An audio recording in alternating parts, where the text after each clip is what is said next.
The galaxy had always underestimated humanity, seeing Earth as a backwater planet of primitive technology and fragile species, a minor curiosity on the edge of the interstellar community that could be ignored without consequence. But the Council of Unified Worlds had made a catastrophic error in judgment when they imposed their sanctions and demanded humanity bow to their authority, believing that humans would comply or crumble under pressure. And for decades, humanity had quietly observed the galaxy, cataloging every technological advance, every military tactic, and every political weakness of the great empires that believed themselves untouchable, storing knowledge, refining technology, and preparing for a moment that no alien species could foresee, a moment when the restrained power of humanity would be unleashed with precision and devastating effect, and that moment had arrived. Signaled first by a seemingly routine diplomatic negotiation on the orbit of Vega Prime, where Ambassador Sarah Malik presented her credentials with a calm dignity that belied the storm beneath, acknowledging the Council's authority with a measured tone of civility while internally. She knew every word spoken would be the last chance for the Council to reconsider their arrogance before the full might of humanity descended upon them, and when the first fleets of human warships emerged from the warp corridors near strategic trade routes, perfectly coordinated, cloaked in advanced stealth, technology that the galaxy had assumed would beyond human capability. Panic rippled through the alien command networks, for every ship, from frigates to carriers, was armed not with outdated prototypes but with fully integrated weapon systems, energy cannons capable of disarming entire fleets, and defensive shields that could absorb concentrated barrages that no other civilization had ever mastered. And while the Council scrambled to mobilize their fleets, humanity demonstrated a level of strategic brilliance that the galaxy had never anticipated, launching diversionary strikes, feint attacks, and precision assaults that crippled command centers and communications hubs before most alien forces even realized the war had begun. And on the surface of Earth, millions of humans celebrated not in arrogance but in quiet determination, knowing that their leaders had orchestrated a campaign designed not merely to win battles but to rewrite the galactic balance of power, ensuring that for the first time in history, humans would not only defend their homeworld but assert their place as a dominant force in the cosmos. And as the first waves of alien diplomat began to flee, their fleets in disarray and their political influence shattered, it became painfully clear that the galaxy had never truly known humanity, and that every miscalculation, every act of dismissal, would now be paid in full as a war that no one saw coming had begun, and humanity, calm, resolute, and terrifyingly prepared, was ready to take everything they had learned, all the ingenuity and resilience that had been underestimated for centuries, and prove that no empire, no council, and no alien civilization could contain the indomitable force of a species that had finally decided to fight back with everything it had, reshaping the galaxy in ways that would be remembered for millennia, because when humans declared war, they did so not recklessly but with a precision, strategy, and unyielding determination that only humanity could muster. And by the end of the first cycle, entire star systems would know the true meaning of the phrase "humanity fights back," and those who had mocked, ignored, or sought to dominate Earth would discover that they had awakened a storm that would not be restrained, a war that no one had foreseen, and a power that no one could ignore. The shockwave from humanity's first strike spread faster than any communications network could carry, as alien empires, accustomed to being the unquestioned masters of the stars, scrambled to comprehend a reality where their assumptions about human weakness were obliterated in hours, and High Council convened in panic, their representatives shouting over each other in multiple languages, blaming one another for failing to recognize the growing threat while reports streamed in of entire fleets immobilized or destroyed by tactics that no alien strategist had anticipated. And yet on Earth, there was no chaos, only a calm, methodical orchestration of forces that reflected decades of preparation, from the orbital command centers to the subspace intelligence nodes monitoring every fleet, every convoy, and every diplomatic movement across the sector. And humans revealed for the first time the extent of their technological mastery, introducing adaptive shields that anticipated incoming energy signatures, rapid response drones that neutralized boarding parties before ships could be captured, and fleet coordination algorithms that synchronized maneuvers across light years with uncanny precision, making even the largest alien armadas appear sluggish and disorganized in comparison. And as the news of lost planets, crippled stations, and captured supply lines reached the inner circles of the Galactic Council, a sense of disbelief turned to terror, for they now understood that humanity had not only learned their tactics but improved upon them, incorporating lessons from centuries of observation and testing in ways the aliens had never imagined. And while some factions pleaded for negotiation or truce, others advocated total extermination of humans before the campaign could escalate further, unaware that such aggression would only accelerate humanity's calculated escalation. As Earth had prepared contingency plans for every possible response, each more devastating than the last, and across the war-torn sectors, stories of human ingenuity spread rapidly,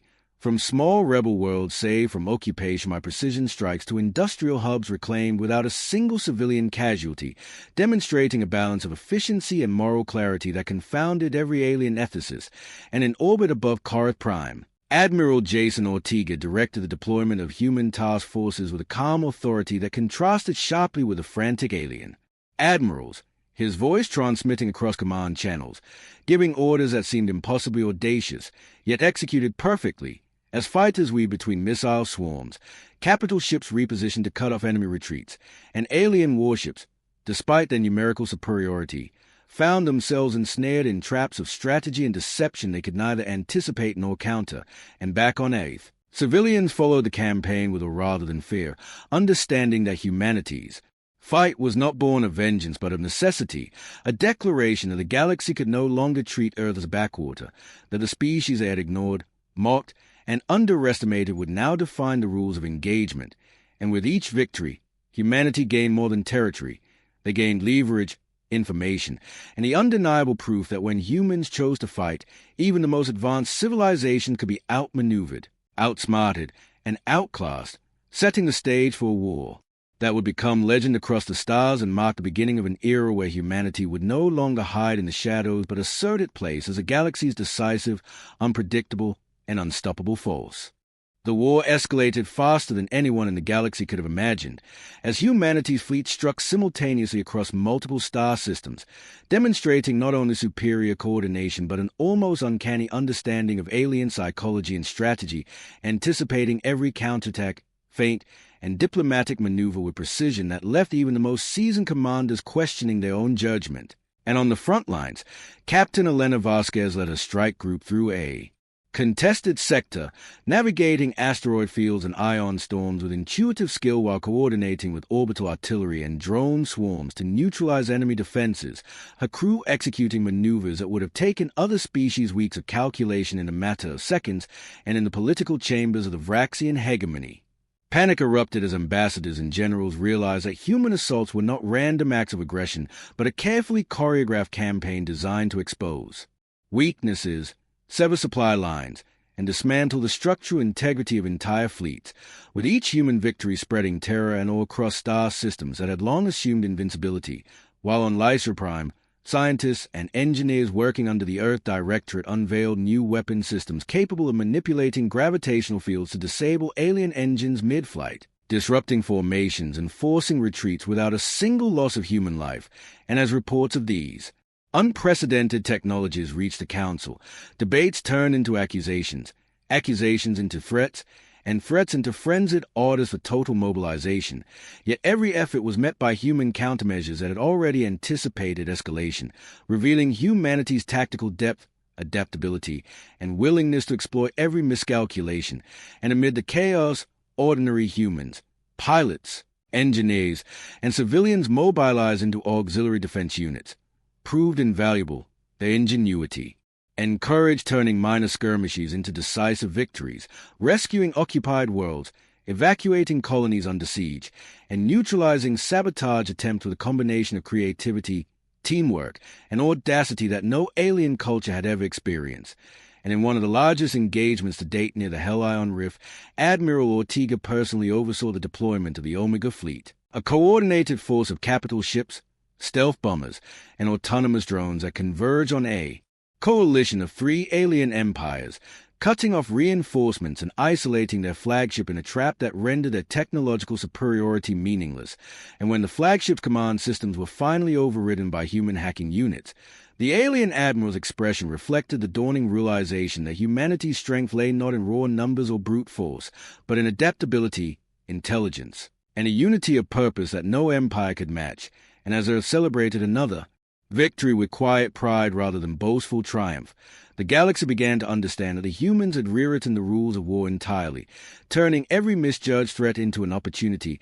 every underestimated maneuver into a masterstroke, and every act of aggression against humanity into a lesson that would cost the aggressors dearly, setting the stage for a conflict that was no longer merely about territory or resources, but about the undeniable emergence of humans as the galaxy's most formidable and unpredictable force, whose cunning, courage, and resolve ensured that no alien civilization would ever again treat them as weak, expendable, or irrelevant. Humanity's campaign expanded beyond expectation, striking deep into territories long thought untouchable, as fleets moved with calculated precision, bypassing heavily fortified planets, cutting supply lines, and striking at the heart of alien bureaucracies, while alien leaders, desperate and disoriented, watched the systems they assumed secure fell to humans with surgical efficiency, and on the planet of Arden V, Lieutenant Amir Patel coordinated orbital bombardments and ground operations to reclaim cities taken by mercenary fleets, using adaptive camouflage technology to shield civilian populations while human infantry executed maneuvers that mirrored decades of alien military manuals but with improvements no alien strategist had conceived,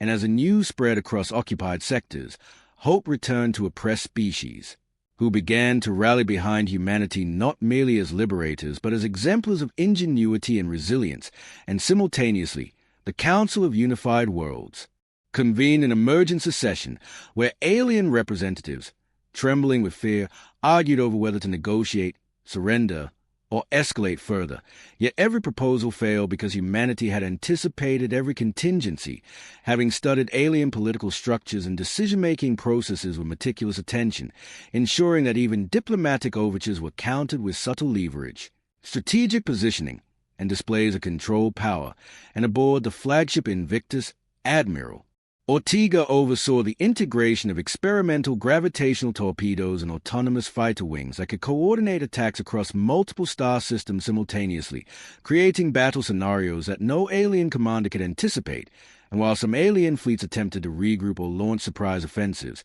human forces anticipated their movements, executing counterattacks with precise timing, capturing warships without bloodshed, and forcing retreats that left alien populations questioning the competence of their own leaders. And back on Earth, the civilian population contributed to the war effort through intelligence, engineering, and logistics, turning cities and research centers into hubs of innovation that sustained the global military machine, proving that humanity's strength lay not only in technology or tactics, but in the unity, creativity, and determination of ordinary people. And across the galaxy, propaganda broadcast from human command centers spread messages of hope, strategy, and unyielding resolve, inspiring those oppressed to resist, those neutral to reconsider alliances, and those arrogant empires to tremble in realization that every underestimation had been a fatal error. And as battles raged on the icy moons of Sereth and the orbital ring stations of Raxus Prime, human forces displayed psychological tactics that disoriented enemy leadership, manipulating communications, creating phantom fleets, and executing feints that forced alien fleets to fight against illusions. And in every engagement, humanity revealed a level of adaptive genius, moral clarity, and calculated restraint that ensured not only victories but lasting influence, transforming the war from a series of conflicts into a demonstration of what a species long dismissed as insignificant could achieve when it chose to fight decisively, strategically, and with a relentless unity that only humans could sustain. And by the end of the fourth cycle, the galaxy began to recognize a terrifying truth. Humans were no longer the underdogs. They were the architect of a war that no alien civilization could control, predict, or survive without paying an unimaginable cost. By the fifth cycle of the conflict, humanity had fully transitioned from a reactive force to an unstoppable offensive juggernaut, striking at the very heart of enemy space with coordinated assaults that combined orbital bombardments, cyber sabotage, and deep space infiltration. And across the Vraxian Core, human stealth fleets slipped past sensor grids, deploying specialized units to disable planetary defenses, manipulate supply networks, and seize command centers without triggering planetary-wide devastation, demonstrating not only strategic brilliance but an ethical precision that left both allies and enemies astonished. And as reports arrived from multiple fronts, alien leadership began to fracture under the weight of successive defeats, generals blaming admirals, councils accusing governors, and entire factions splitting into competing camps, while humans, aware of these fractures, amplified confusion by using psychological warfare, broadcasting false orders, feigned retreats, and misinformation campaigns that caused fleets to collide, abandon positions, or surrender without a fight. And on the icy moons of Jorith, Commander Myling directed human boarding teams to liberate imprisoned civilian populations, simultaneously capturing enemy officers who were later used to leverage negotiations elsewhere, revealing the tactical depth of humanity's approach, which balanced brute force, technological superiority, and shrewd diplomacy to reshape the war on multiple levels. And aboard the flagship Invictus, Admiral Ortega oversaw the integration of newly unveiled quantum displacement engines, allowing human capital ships to appear unpredictably across battle zones, outmaneuvering even the fastest alien vessels, while autonomous drone swarm coordinated complex multi-vector attacks that disrupted enemy formations and created opportunities for precise surgical strikes. And as alien fleets attempted desperate countermeasures, humanity deployed adaptive energy shields, capable of absorbing experimental weaponry, rendering the enemy's most advanced technologies ineffective. And on the ground, human forces conducted rapid response operations to rescue besieged colonies, neutralize insurgents, and restore critical infrastructure, all while maintaining minimal casualties, proving to the galaxy that humans fought not for mere conquest, but with a disciplined, deliberate, and intelligent strategy that combined empathy, precision, and overwhelming force. And as communications reached Earth, civilians watched live broadcasts of liberated worlds, witnessing the consequences of centuries of galactic arrogance as human ingenuity dismantled supposedly impregnable fortresses. And with each victory, the alien empire's confidence eroded, their fleets scattered, and their political structures destabilized, while humans capitalized on these weaknesses to expand influence, liberate oppressed species, and systematically remove the ability of their enemies to regroup. And by the end of this cycle, the galaxy had begun to recognize that humanity's war was not simply a series of battles but a revolution of tactics, technology, and morale, proving that a species once dismissed as insignificant could not only survive but dominate and redefine the rules of engagement, leaving every alien civilization to confront a humbling and terrifying reality. Humans were no longer underestimated, and any attempt to resist would come at a cost far beyond imagination. By the sixth cycle, humanity had transitioned from liberators to architects of the galaxy's new order, striking at the very infrastructure that sustained alien empires while simultaneously showcasing their unparalleled technological and strategic superiority. And across the shattered systems of the Vraxian and Lysaran sectors, human fleets executed precision strikes against shipyards, orbital command stations, and resource hubs, neutralizing enemy reinforcements before they could even be mobilized, while planetary operations, coordinated from Earth's orbit, liberated entire populations with minimal loss, demonstrating a combination of military might, ethical restraint, and tactical genius that alien civilizations had never seen. And within alien capitals, infighting reached a fever pitch, with ministers and admirals accusing each other of treason, entire fleets being recalled to defend homeworlds that were already lost, and spies attempting desperate coups to salvage control. All while humanity anticipated and exploited every fracturing move, turning internal dissent into opportunities for rapid conquest. And aboard the flagship Invictus, Admiral Ortega oversaw a fleet employing advanced quantum phase weaponry, capable of striking multiple targets simultaneously across star systems, while adaptive AI-controlled drones predicted enemy maneuvers before they occurred, ensuring near-perfect coordination in both space and planetary engagements. And as alien leaders panicked, humans continue to combine overwhelming firepower with surgical precision, targeting not only military assets but also communication and logistical networks, ensuring that entire sectors became isolated and ineffective without unnecessary destruction, while human diplomats leveraged victories to form alliances with liberated species, integrating them into a coalition that expanded intelligence networks, technological resources, and manpower, further compounding the chaos for alien powers. And back on Earth, scientists unveiled the final iteration of the subspace network, allowing instantaneous communication across thousands of light years, coordinating operations with unprecedented speed, while engineers deployed planetary defense grids that could autonomously respond to threats in real time, giving humans the ability to both strike and defend simultaneously with unmatched efficiency. And in one of the campaign's most audacious moves, human forces executed a multi-pronged assault on the core worlds of the Lysaran Hegemony, appearing simultaneously on orbital platforms, surface cities, and asteroid fortresses, neutralizing entire fleets and command structures before the alien rulers could issue coherent orders, leaving the once mighty civilization paralyzed and at the mercy of human decisions. And as the galaxy watched these events unfold, a new understanding emerged. Humans had combined intellect, ethics, courage, and indomitable will to achieve dominance not through mindless destruction but through calculated, relentless, and morally grounded action, reshaping the balance of power entirely, and alien empires, once arrogant and dismissive, were now forced to accept a stark reality that would echo across generations.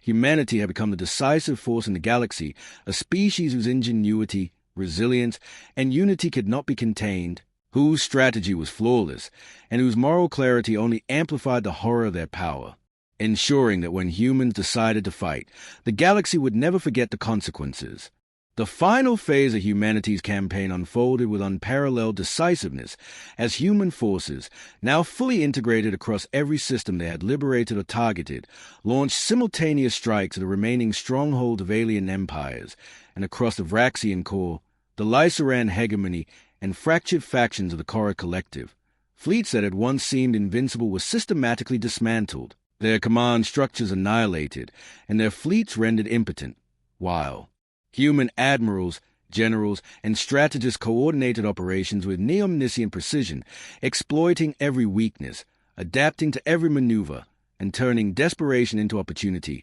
And on countless worlds, human ground forces liberated cities, rebuilt essential infrastructure, and established temporary governance, showcasing capacity for empathy and organization that alien civilizations could not comprehend, while civilians, engineers, and scientists on Earth and across human-occupied systems contributed innovations that enhanced communications, logistics, and battlefield coordination in real time, reinforcing the unstoppable momentum of humanity's campaign. And aboard the flagship Invictus, Admiral Ortega oversaw the culmination of decades of preparation as humanity deployed the Omega Initiative, a multi-vector strategy that combined advanced quantum weaponry, autonomous drone fleets, subspace disruption fields, and highly trained ground contingents to neutralize any remaining resistance in a single, decisive operation. And as alien capitals fell, rulers who had once mocked or dismissed humanity faced the stark realization of their catastrophic miscalculations, some choosing exile, others surrender, and many facing judgment by liberated populations for the devastation wrought through arrogance and mismanagement. And in the corridors of power across liberated sectors, former prisoners, oppressed species, and allied civilizations acknowledged humanity's role not merely as conquerors but as architect of a new order, a coalition forged through discipline, intelligence, and ethical resolve. And as the dust settled, humanity demonstrated restraint alongside dominance, securing key trade routes, stabilizing political structures, and offering alliances to alien powers willing to accept the new reality, while those who resisted or attempted subversion were neutralized with precision that left no room for further conflict. And across the galaxy, stories spread of human ingenuity, courage, and moral clarity, of fleets appearing from impossible angles, of defenses rendered obsolete before they could act, and of ordinary humans achieving extraordinary feats that changed the course of history. And in every corner of the cosmos, the same lesson echoed clearly and indelibly. The species that had been dismissed, underestimated, and provoked for centuries had risen with unmatched brilliance, resilience, and unity, declaring not only war but an era of human dominance and influence that would define the galaxy for generations to come, proving without question that humanity, when fully awakened and unrestrained, was a force beyond reckoning, unstoppable, morally grounded, and destined to shape the stars in ways no other civilization could ever anticipate. And as the last enemy fleet surrendered and the surviving alien powers accepted their new place in the galactic order, humanity stood resolute, victorious, and unchallenged, the true masters of a galaxy that had finally learned what it meant to provoke, underestimate, or ignore Earth, marking the dawn of an era where humans would forever be recognized as a decisive, cunning, and extraordinary architects of interstellar destiny.